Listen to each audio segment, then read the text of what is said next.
اهلا وسهلا بيكم في حلقة جديدة من قناة سينما اونلاين. حلقة النهاردة هتكون تريلر رياكشن جديدة، والفيلم اللي هنعمل رياكشن للتريلر بتاعته النهاردة هو اخر افلام موسم عيد الاضحى 2023، وهو فيلم البعبع. قبل بس ما نخش في الحلقة ياريت تعملوا لايك وتشاروا الحلقة في كل مكان، ولو انت لسه مشتركتوش في القناة انزلوا دلوقتي اشتركوا، ويلا بينا نخش في الحلقة. انا بقى حرامي ونصاب وقتال قتله وابن 60 في 70 كمان. انا بحبك قوي يا بابا. ايه بالتلاحه اللي انت فيها دي؟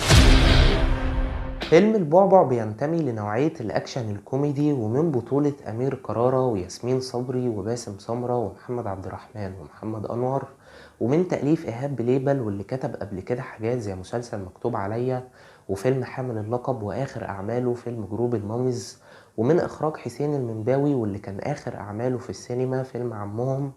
وده بيسجل التعاون التاني مع أمير كرارة بعد ما اشتغلوا مع بعض في مسلسل سوق الكانتو اللي اتعرض السنة دي في رمضان، واللي للأسف كان من المسلسلات السيئة جدا اللي شفتها في رمضان السنة دي.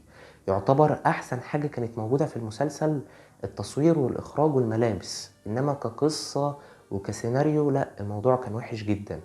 طيب تمام، دلوقتي أنا هشوف معاكم الإعلان لأول مرة، ثواني بس أجيب السماعة والتليفون ونتفرج.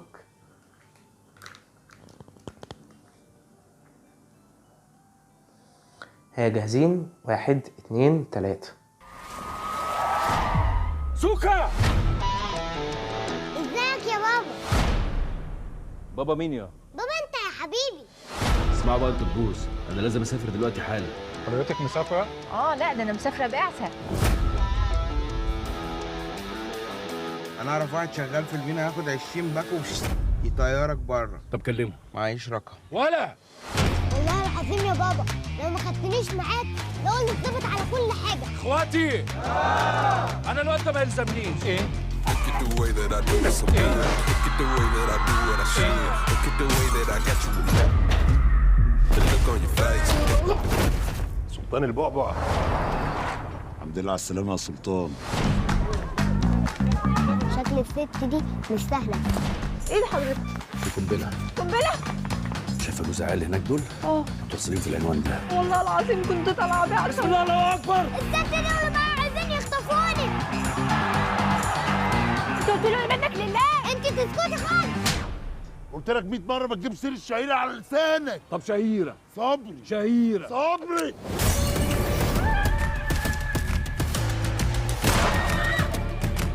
اكيد هي دي الزيجة الصالحة. زيجة ايه يا بغل انت؟ قدها ولا نفضها؟ الكلام على ايه يا سلطان؟ سالكه من اللبش والحكومه ونيه الغدر.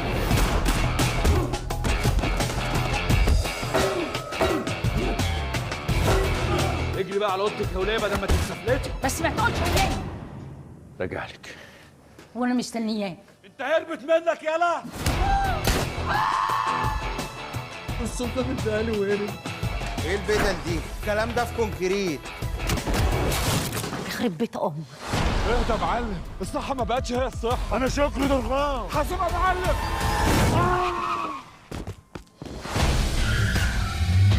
امال مين اللي سايق؟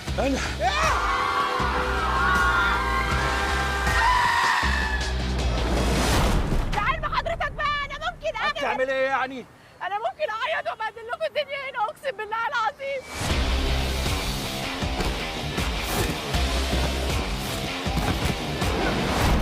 انا بقى حرامي ونصاب وقتال قتله وابن 60 في 70 كمان. انا بحبك قوي يا بابا. ايه بالتلاحه اللي انت فيها دي؟